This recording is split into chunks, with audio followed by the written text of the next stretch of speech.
比一般嘅胭脂液咧個光澤感咧係強多好幾倍。印開之後咧，你會覺得咧佢好似有一層啫喱咁樣咧，令到你個皮膚咧係個光澤感係好強好強。暫時喺我心目中試咗咁多 setting spray 咧，仲未有一支可以代替到佢嘅地位。佢個底妝咧搽出嚟咧係令到你個皮膚咧係極度有光澤感，但係咧佢又唔係嗰種油淋淋嘅感覺，係有一種好似奶油肌嘅妝感啊！第二朝瞓醒咧，竟然啲瘡仔同埋啲紅點咧係全部消晒紅咗。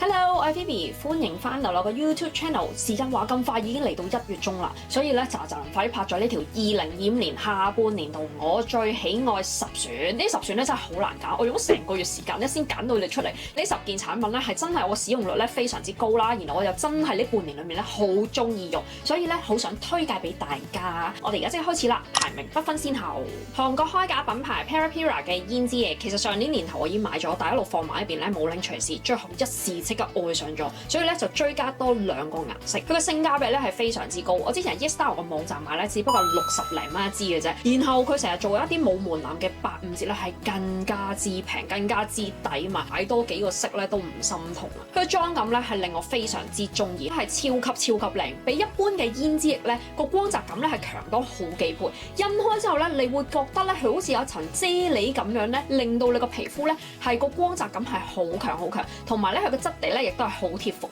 即使你碎粉後印上咧都唔會造成卡粉嘅問題。佢一共有8個顏色，上年年尾咧就追加咗6、7、8 3個顏色，但係同我手頭上咧呢3支咧亦都有啲相似，所以最後咧我就冇追加買嗰3個色。佢啲顏色咧都係偏自然嘅，都係啲粉粉嫩啊或者杏色咁樣嘅顏色，就好似你個皮膚咧天生一個好自然嘅氣色效果啊！有啲人就話佢個包裝咧同 Hourglass 嗰支胭脂液咧有啲相似嘅，不過咧個 Hourglass 嗰支咧就見到有啲人 share 咧話，如果你係做一啲好長嘅硬 gel 夾咧，係好難去撳個掣咧令個胭脂液逼出嚟，因為佢個包邊係做到凹陷，要攞隻手指頭啦咪落去咧，你先可以撳到佢出嚟。Peripera 呢支咧佢就貼心啲啦，佢係有一個凹位咧，然後你係可以咧用隻手指咧平放咧，已經係可以撳到個胭脂液出嚟。個問題咧就唔知係我問題定佢問題啦。我好中意將一啲未拍嘅 product 咧全部抌晒落個袋裡面嘅。有一日咧我就攞翻出嚟嘅時候發現佢就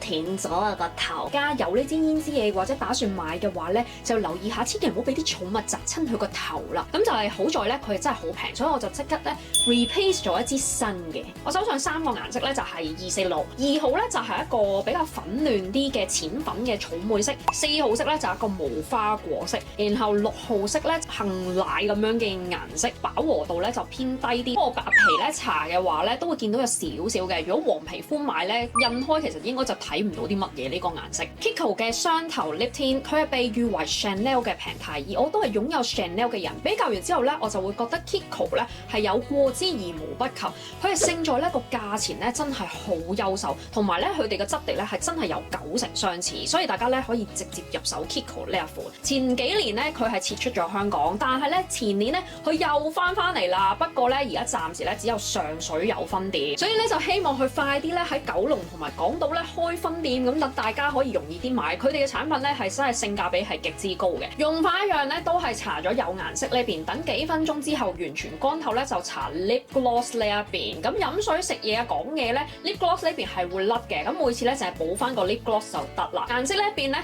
係 keep 到都有大半日嘅持久度，我覺得都係好 OK。我而家嘴上面咧就係搽咗呢一個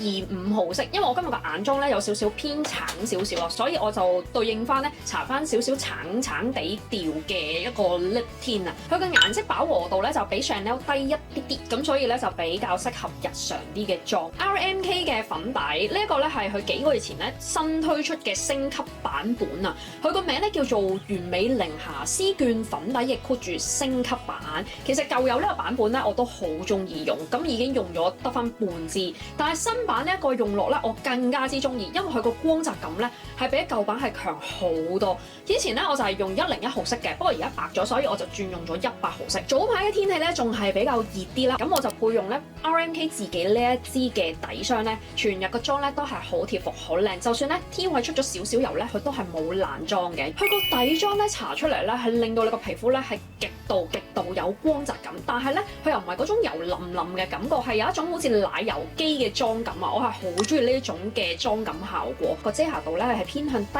啲咁多嘅，佢又唔算話真係好低。如果你係膚色不均嗰啲咧，佢都幫你遮到。但係如果你話真係好多暗瘡印啊，佢就未必夠力去遮。去到今日咁凍呢啲天氣咧，我都係用緊喺呢個粉底嘅時候咧，我就會配用一啲咧比較滋潤度高啲嘅底霜咧，都係完全冇問題嘅。不過如果你話啲皮膚就係再乾過我係去到沙漠肌嗰啲咧，咁我就覺得可能就悶啲啦。如果呢啲天氣咧，其實油肌嘅朋友都可以試下，但係熱啲嘅天氣咧，我就會推介咧俾乾性皮膚嘅朋友仔。其實 RMK 咧好多 product 咧都好用，佢啲唇膏啊、啲粉底啊、各樣咧彩妝嘅胭脂啦，我都有用。不過咧，我真係想講下，雖然咧佢嗰個簡約風咧我好中意，佢哋啲樽咧係真係個辨識度咧係有啲混亂嘅，好似呢一個咧。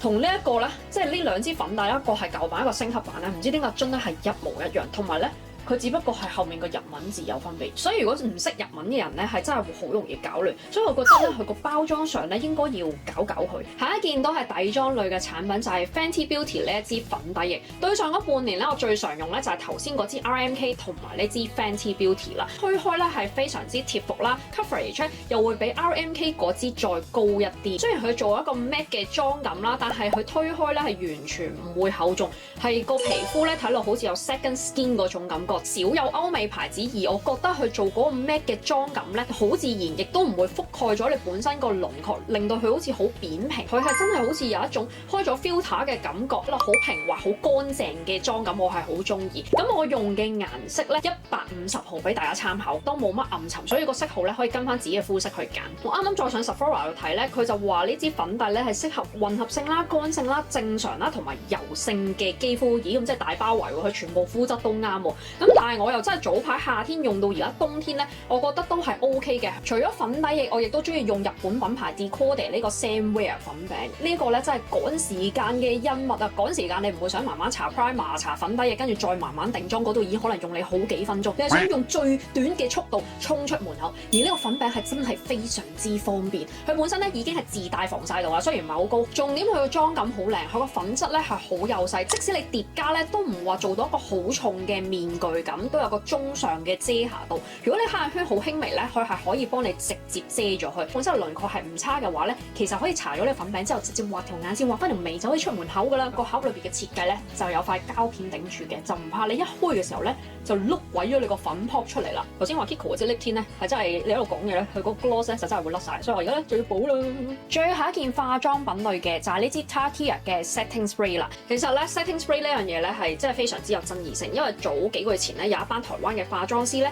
就喺 Threads 度咧同大家討論咧究竟應唔應該用 Setting Spray。有啲人話用嚟係多餘嘅，亦都會令到你嘅底妝咧係炒到爛晒。有啲人咧就好中意用，而我咧就係好中意用嗰一批。其實咧用 Setting Spray 之前咧，你要好好了解咧你當日搽嗰個粉底嘅性質啦，同埋你用嗰支 Setting Spray 嘅性質，睇下撞埋一齊會唔會炒車。即係例如你用嗰支粉底咧係個成膜感好強㗎啦，佢個定妝力已經本身係好好，你再用一支咧 Setting Spray 咧又係會成膜嘅時候咧，佢哋就會炒車。咁你成膜過度嘅時候，佢就會將你嘅底妝攬埋一嚿嚿，然後會卡粉。如果好似夏天咧流汗同埋出油嘅情況會嚴重啲嘅時候咧，我就會噴一個成膜感強啲嘅 Setting Spray 幫手 hold 住個底妝。有時咧想個光澤感再強啲咧，我就會 on top 咧再噴呢個 Setting Spray 咧去增加嗰個光澤感嘅。如果好似而家冬天呢時候咧，個皮膚可能比較偏乾少少咧，噴呢個 Setting Spray 咧佢都會有一個保濕嘅效果。所以咧佢係真係咁多方面咧都係非常之好嘅，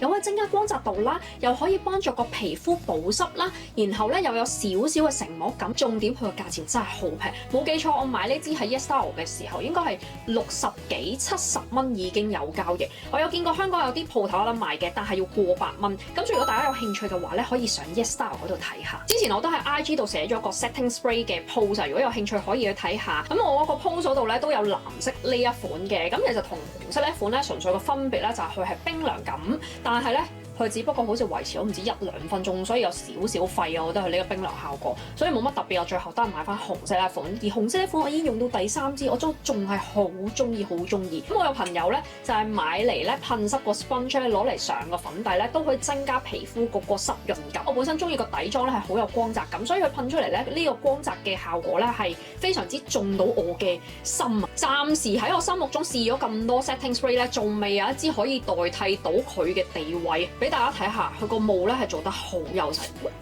嗱，噴出嚟咧係好幼細嘅嗰個霧化。我嘅愛用之物又點少得家用美容儀咧？之前咧已經喺11月咧拍咗一條片咧，係特登講呢一個 Current Body 嘅 LED mask， 我係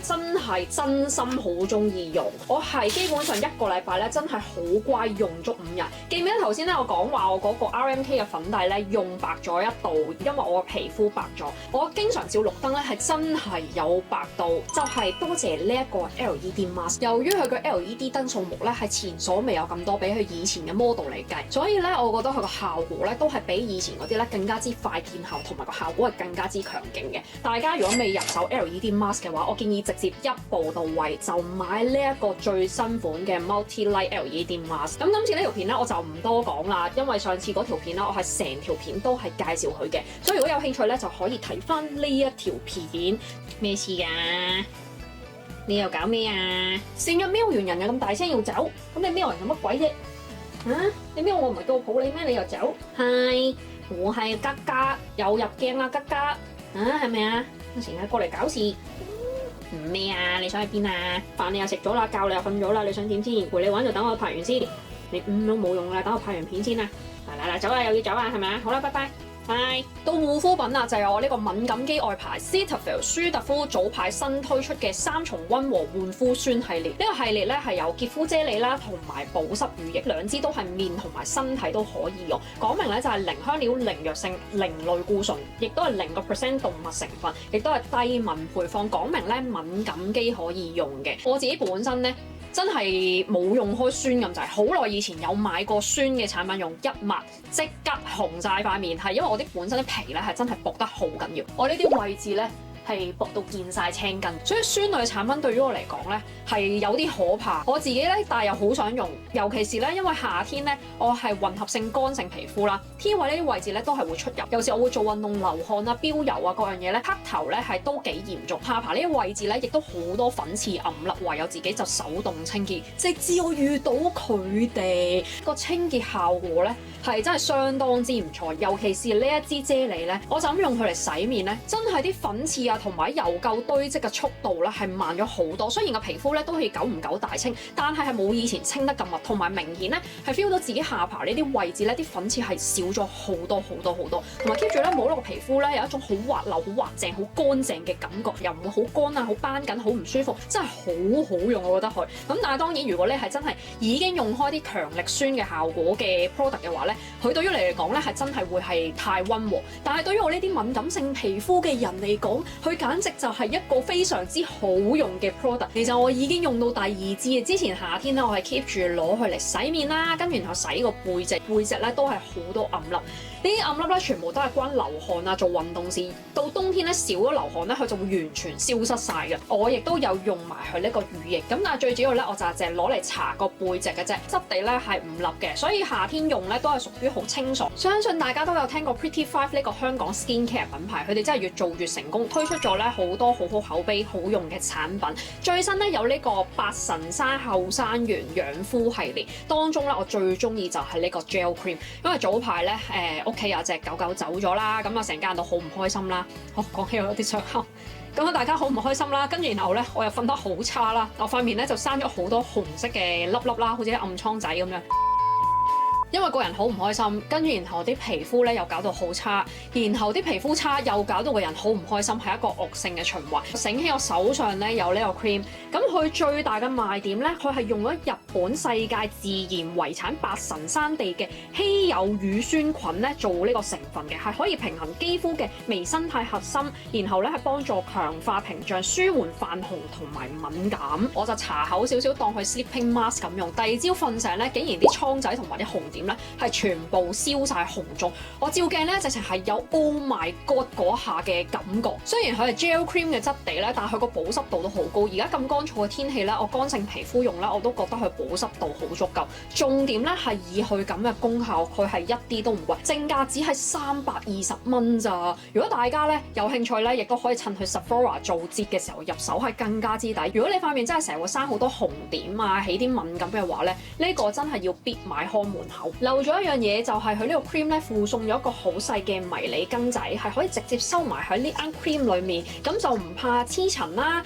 或者咧會整下唔見咗，唔知碌咗去邊啦。因為好多時送嗰啲棍仔咧都係長過個啱咧，跟住周圍擺咧就會唔見咗噶啦。處女座同埋強迫症嘅人咧表示非常之欣賞呢個設計。最後一件都係香港品牌 SkinLoss 嘅保濕面膜，佢個名咧叫做 Spa Mask 水浸面膜，好搞笑，叫水浸面膜。佢話自己咧係 Ultra Hydrating， 而我覺得咧佢個保濕嘅效果咧係真係好出色。早排咧發暈就係掛住剪片啦，又敷住個 mask 啦，跟住然後我敷到過晒時，第二日瞓醒咧係成隻眼巢晒皮，紅晒，又乸又紅又乾，然後咧每一下眨眼咧，因為啲皮乾晒咧係好辛苦好辛苦，然後我又搽唔到 eye cream，因為一搽 eye cream 係乸到爆炸，不如試下敷下啲保濕嘢啊！咁我攞佢出嚟敷啦，佢嘅保濕舒緩效果係極之強勁，敷完當刻咧我已經即刻咧冇咗嗰個好乾嘅拉扯嘅感覺，連續敷咗3日咧，再加埋用咗啲 B5 嘅修護霜啦，同埋一個積雪草嘅精華啦，舒特膚嘅積雪草精華之後咧，我隻眼係完全冇晒事，係3日啫，短短3日就好翻晒。咁佢咧真係有好大嘅功勞，因為當你敏感嘅時候咧，個皮膚咧係好缺水啦，然後又發炎又紅啦，而佢含有仙人掌嘅萃取物成分咧，係可以強效皮膚嘅屏障，加上佢嘅強力保濕咧，真係可以舒緩到敏感乾燥嘅情況。平時就算冇事敷嘅話咧，都會覺得敷完之後咧，塊面係飲飽水水當咁樣嘅，不過唯獨是咧要挑剔咧，就真係偏細眼得50 ml，呢一眼咧應該大概可能敷到都係我諗6次咁上下，因為我已經用咗5次，而家都係得翻唔係好多。因為大家都知啦，敷 gel mask 係不能夠敷太薄嘅，如果太薄咧，你都未吸咧，其實塊面已經乾咗噶啦。嗰啲 gel mask 可以整一張濕嘅面膜紙咧鋪喺面咧，防止佢乾燥得咁快。加上尤其是而家啲天氣咁乾燥，2025年下半年度我最喜愛嘅10件產品就係佢哋啦。咁如果大家都中意我嘅分享嘅話，記得 subscribe 我嘅 channel、like 呢條片同埋 share 俾你嘅朋友睇睇。咁如果 subscribe 咗嘅話，下次我出片咧就會直接通知你，你就唔會 miss 噶啦。咁我哋下條片再見，拜拜。